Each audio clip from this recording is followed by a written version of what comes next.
Bonjour les amis, fans de l'Olympique lyonnais, bienvenue dans cette vidéo d'actualité concernant l'OL. J'ai déjà fait une vidéo, le débrief du derby ce matin et je pensais vraiment pas faire une deuxième vidéo. Mais les infos pleuvent cet après-midi et en ce début de soirée.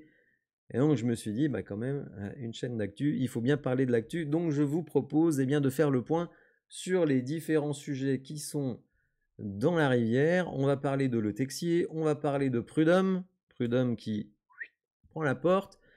Lacazette également, on parlera de Matic, là aussi, quelle histoire. Et on terminera par le spécial OL Academy, puisque je vous proposerai une vidéo spéciale sur l'Académie. Je vais vous proposer de poser des questions à un spécialiste qui a accepté de faire l'émission avec moi. On va commencer tout de suite par Le Texier. Vous le savez, ça a été quand même un des grands moments de polémique du match hier.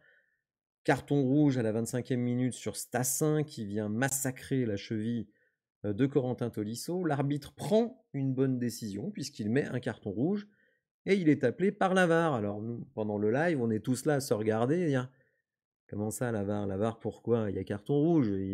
La VAR c'est uniquement en cas d'erreur manifeste. Or là, il n'y a pas d'erreur manifeste puisque le carton rouge, il y est.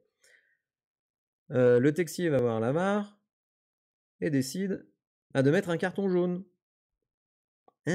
Donc on est tous là à se dire n'importe quoi. Bon, bref. À la fin du match, il va voir Textor, il va voir Tolisso en leur disant je suis désolé, je me suis trompé. Oui, non, d'accord, mais c'est bien beau.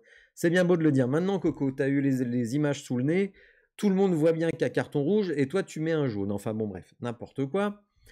Aujourd'hui, la commission de l'arbitrage a confirmé que le carton rouge était bien valable. Elle dit 1. La VAR n'aurait pas dû l'appeler, puisqu'il n'y avait pas d'erreur manifeste, et 2. Le Texier aurait dû maintenir le carton rouge. C'est pas parce que la VAR vous appelle que vous êtes obligé de changer votre décision.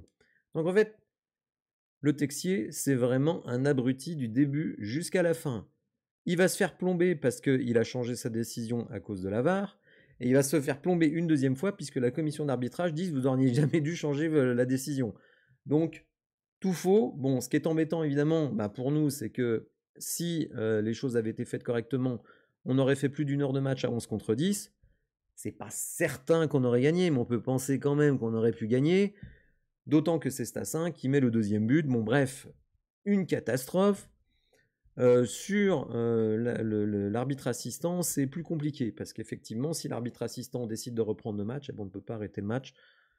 Bon, on va pas revenir là-dessus, mais enfin bon, voilà, le Texier, désavoué par sa propre hiérarchie, va peut-être l'envoyer en National 2, tiens, aller arbitrer Bordeaux, ça lui fera un petit peu les pieds.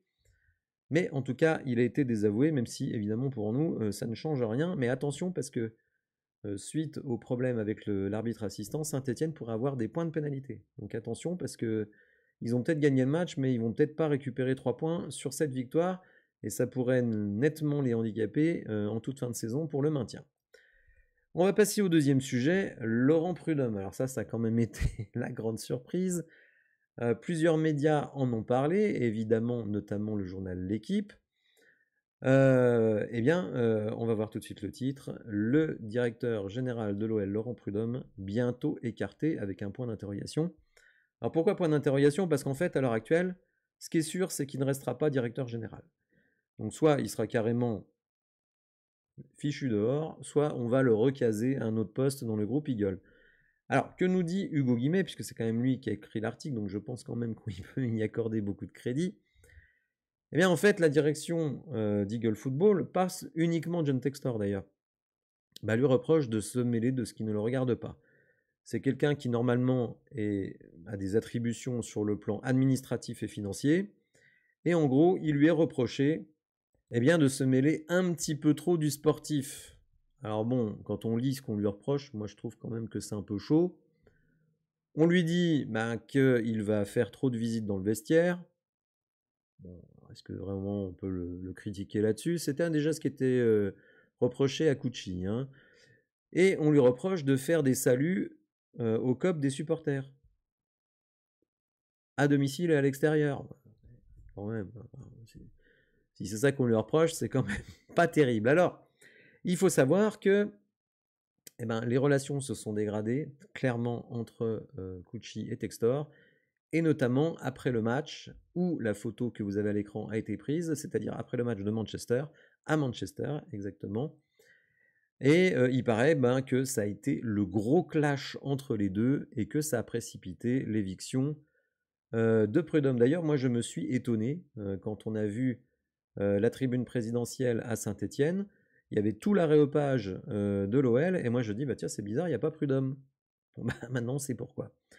Alors, il faut savoir que un influenceur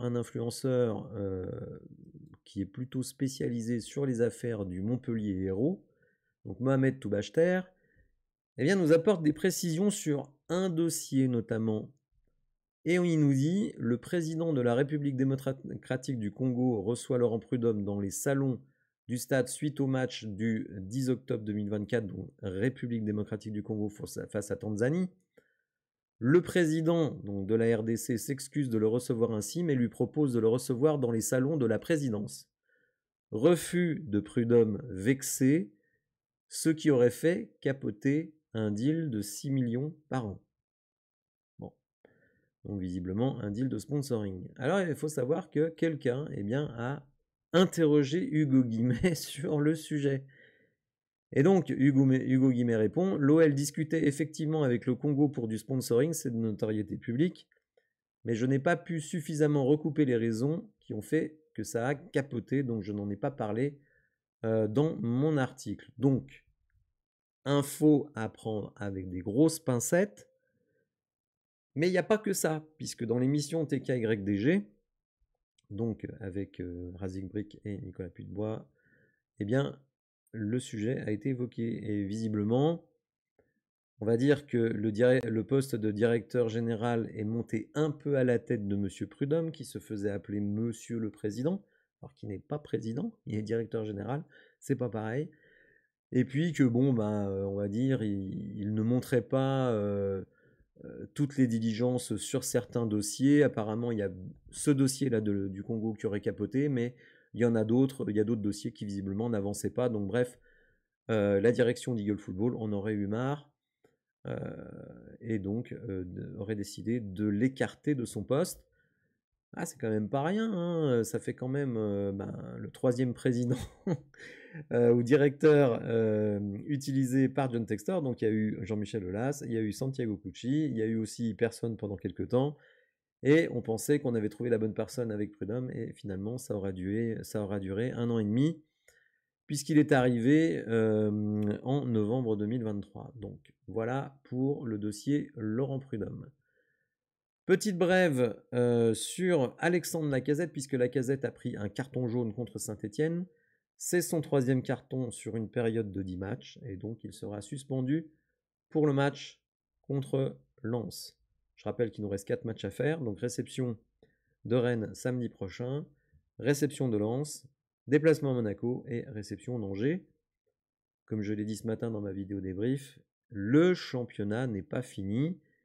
Il va falloir se remettre tous la tête à l'endroit, et notamment les joueurs, parce que justement, on va enchaîner avec le sujet suivant, puisque là encore, dans l'émission TKYDG, eh bien, le dossier Matic a été évoqué. Alors samedi dernier, donc avant-hier, dans sa conférence de presse, quand il a été interrogé sur les absents, Paulo Fonseca nous a dit Lucas Perry, donc, qui est reparti au Brésil, et Nemanja Matic, blessé à la hanche.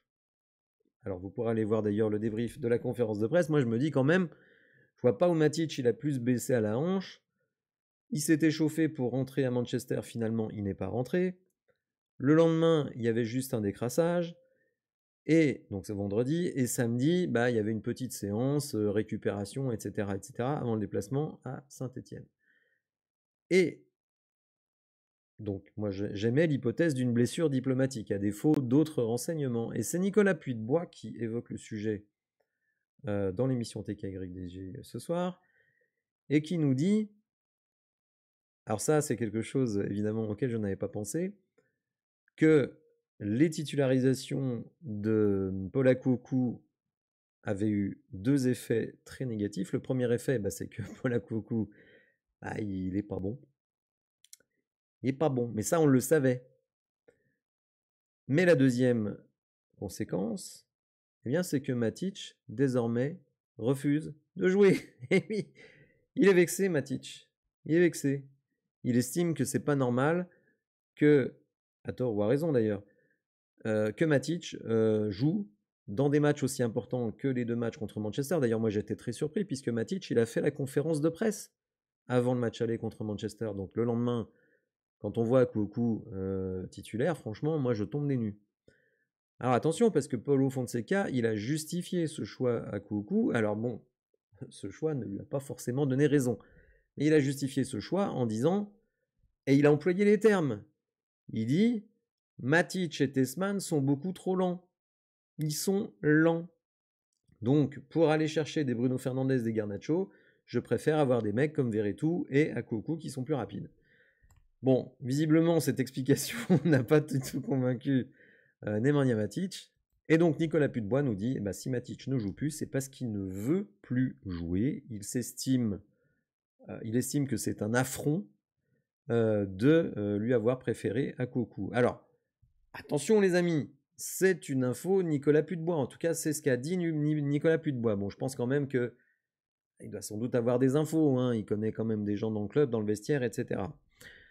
Donc, Razik Brick, qui lui est journaliste, donc je dirais que sa parole a quand même plus de valeur, bah, a abondé dans ce sens. Il a abondé dans ce sens, puisqu'il dit à Nicolas Putebois est-ce que tu trouves que Matic il a raison de réagir comme ça? Allez, donc, Matic, effectivement, blessure diplomatique. Alors, blessure diplomatique, ça veut dire quoi? Ça veut dire que, comme on ne veut pas trop expliquer pourquoi un joueur n'est pas dans le groupe, on dit qu'il est blessé. Comme ça coupe court à toute polémique. Alors, peut-être qu'on en saura plus dans les jours à venir. En tout cas, moi, c'est ce que je vous dis et c'est ce que a dit Nicolas Putebois. C'est ce qui a été confirmé par Razik Brick. C'est ce qui paraît aussi logique. Il n'est pas normal que Matic ne soit pas disponible pour Auxerre, parce que je ne crois pas du tout à l'histoire de la blessure. Donc ça, c'est quand même un petit souci, parce que finalement, à 4 matchs de la fin, bah, on a un clash entre l'entraîneur et quand même peut-être le joueur, je dirais un peu base de notre milieu de terrain, surtout que Tolisso, bah, on ne sait pas quand il va revenir, attention. Certains disent que c'est fini pour lui jusqu'à la fin de la saison. Bon, on va attendre de voir. Mais bon, ça veut dire quoi? Ça veut dire que déjà que notre milieu de terrain est un peu déplumé, bah, il se déplume encore davantage, puisque maintenant, bah, vous allez devoir faire avec Akoukou, Verretou et Tessman. Avouez que ça fait rêver, les amis, quand même. Alors, on peut redescendre un petit peu Almada. D'ailleurs, dans la deuxième mi-temps face à Auxerre, il jouait un petit peu plus bas que normalement. Bon, ça a été plutôt intéressant, mais voilà, disons que en tout cas, ça nous prive de rotation, et ça, c'est quand même très embêtant. Donc voilà pour le dossier Matic. On va terminer par le spécial OL Academy. Enfin, voilà, ça fait déjà quelques temps que je vous dis que j'essaye de trouver quelqu'un, et je remercie Yousoel qui m'a donné le nom de Sewaka, qui est une personne donc, qui a un compte Twitter, qui fait aussi maintenant des vidéos sur YouTube, des vidéos sur l'Académie, des vidéos tactiques. Donc il a accepté de venir en émission avec moi, donc je vais vous lancer une FAQ. Vous pourrez lui poser toutes les questions que vous voulez, donc il connaît très très bien les joueurs de l'académie. Moi je lui ai demandé d'isoler les profils les plus intéressants, donc il va nous présenter tout ça, et évidemment répondra à vos questions. Voilà les amis, j'espère que cette vidéo vous aura plu. Si c'est le cas, n'hésitez pas à liker, vous abonner à la chaîne, et je vous dis à bientôt pour de nouvelles infos. Merci, au revoir.